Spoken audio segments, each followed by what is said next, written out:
Are you sitting comfortably? Then we'll begin. I'll close my eyes. This is the story of little Nana, a girl who grew into the foremost singing star of her generation.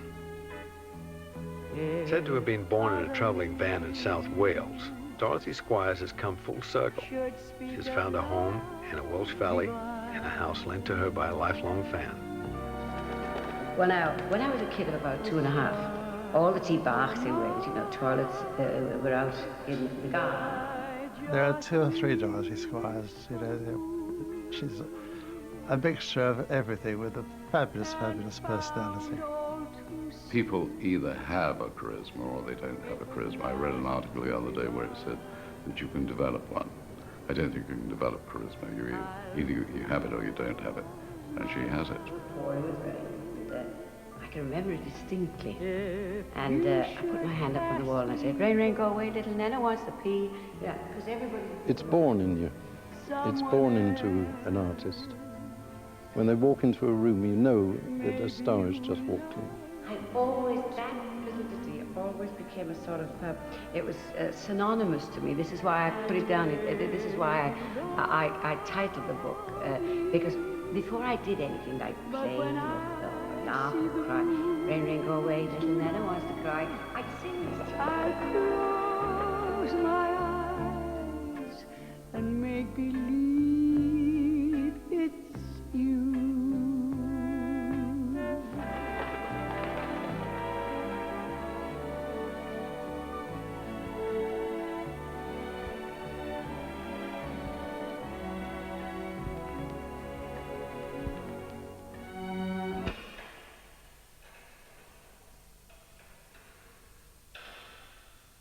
I'm a great believer in, I don't know, fate, whatever you say. I think everything's planned for you, I guess. I didn't train my voice. Never trained my voice. Never.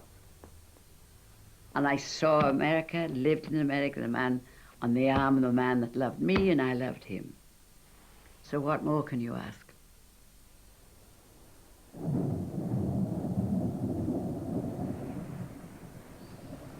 Well, I think it was a Thursday night. I was in the fish shop over the other side. Brian was this side, and he was reading the Echo, the South Wales Echo, and he said, "Listen to this, as Dorothy Squires evicted." Oh gosh, I said, that's terrible. Oh gosh, Brian, write to her and tell her to come down. We got a house up the road which is empty. She can have that. A letter arrived from Esme, and offering this house. And she said she'd seen me, anyway, I phoned her up. The phone went, my father shouted, "Esme, somebody wants you on the telephone." And a voice said, "Are you Esme Calls?" And I said, "Yes." She said, "Did you write to Dorothy Squires?" Well, it knocked me cold for a minute, and I thought, gosh, she'd written to Dorothy Squires. And I said, "Yes." And she said, "This is Dorothy's secretary." And I was listening, I thought, I know that voice. I said, "No, that's Dorothy Squires speaking." And she said, "Yes." And I said, "I don't know, I've got a leaning towards Wales." And there were several places I could have gone to. But I got this letter from Esme. And she said, "I'll be down about 4:45 in the morning." So I went up the house and put the lights on so she could find it, and she came down with a friend in the van, and she arrived about 4:45 in the morning. I can see her now. She had those beautiful glasses on, spectacles, beautiful glasses. And our friend was with her, a white van outside the door, and he must have taken us half an hour to get all these big cases, struggling, all full of papers and documents. But it was like to me, it was like if my mother had come back. I thought, gosh, I'd have to do this for my mother, wouldn't I? And as my mother had always loved Dorothy. It's great. She's lovely. Nice to see her. Now to keep the story moving, we skip the years between, and you see me now in London, starry-eyed and just 16. I was on a day trip to the city, full, wild ambition. Now you see me here in London. I was starting out on my first audition. Billy Reid was looking for a singer, so I went up to Feldman's, and he put a song on the piano, and I couldn't read music then, you know. So I said, can you play something that I know? Kiss me good night and let me dream with you, my love. He said, what do you want a week, £6 a week? Oh no, I said, I want more than that. I want at least £9 a week. So he paid me £9 a week. I thought I knew everything till I met you. But now I've got wise to the things that you do, I'm a fool. Bill Reid was a very talented man, but an underestimated writer, because one of the greatest writers we've ever had, including the Beatles. And I don't know, it was one of those things. He came up behind me one day and said, I love you. I give you my heart, as you will. Their partnership became so successful that they topped variety bills nationwide. The theater success led to record sales that ran into millions the world over. With Billy Reid and his great songwriting talent, Dorothy became a star.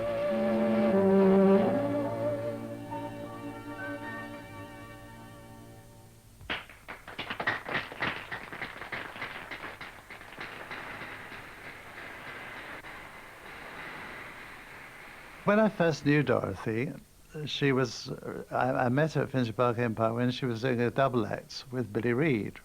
And of course, they were responsible for a number of wonderful hit songs. I'm Walking Behind You, The Gypsy, I can't remember all of them, but they belong to the catalogue of standards. Billy Reid was a great musician and probably wrote all her best songs. All the other songs she sang were other people's, but the songs that he wrote for her, In the Quaint Caravan and all those things, I liked him very much. I thought he wrote some lovely stuff for her. I think they were her most mellow years, softer. Maybe there was different emotion in her then, I think. We were playing the Met Edgware Road, and my sister was dressing me that week. And the zip had gone, and I was due on stage, and I went, the zip's gone on my dress, I'm going up there. And I came back down quick. My sister said, quick, give me that dress down. And when I got back, he was doing this to the audience. And I saw him do this. And he went to the electric, and I never drunk, never, ever drunk. I saw him do that, because it was getting impossible. He'd have me followed. But when I saw him do that to a packed house, and that decided me with Bill Reid, when he did Love letters straight from your heart.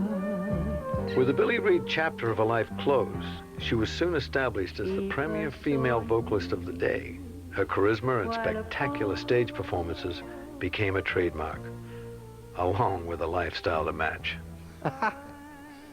Dorothy is a party hostess. Well, here we go, folks.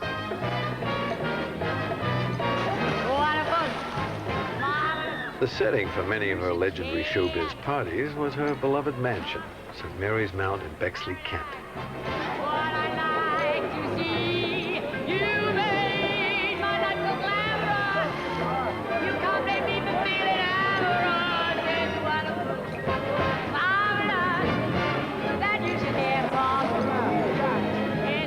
Oh yes, I mean, her parties were, so everybody had heard about Dorothy Squires' parties because everybody was there.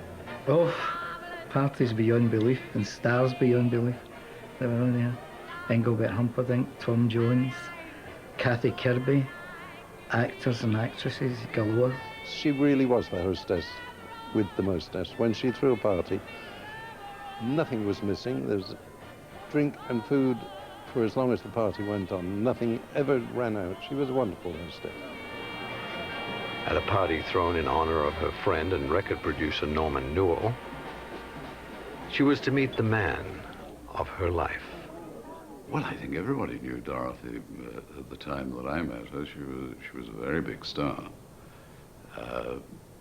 We heard almost every Saturday night on Variety Bandbox. We had a mutual friend, so I used to hear a great deal about her through the mutual friend, who was also Welsh, Betty Newman.